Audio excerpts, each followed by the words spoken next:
今年11月立法院初审通过食物医师法草案，不过就医生团体表示讲，医师这个事是袂当胡白乱用的，所以就立委今日召开公听会，邀请医师代表甲行政部门出席，希望找到共识。治疗病人的是医师，治疗动物的是兽医师，那治疗食物的人类。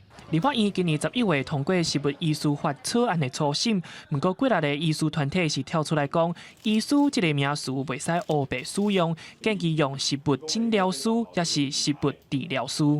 农委会也说，这个植物医师的名称，它的治疗标的是植物，重点不是在医师，那所以植物呢是名称，治疗植物，那有人会不会把它误解，或者甚至曲解？植物变成动词，以植物治病的意思。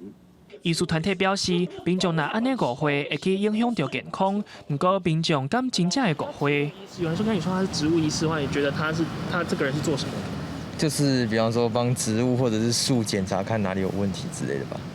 就是治疗树的可能是有关于一些植物上面细菌的问题吧。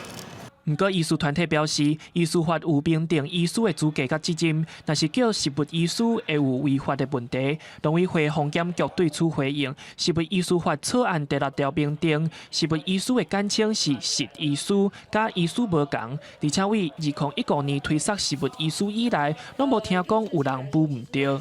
人医没有办法做，兽医也没有办法做的，叫做植物健康。植物医疗这一块也是一个非常专业的，因为它有水、有环境、有土壤，还有植物本身的多样性。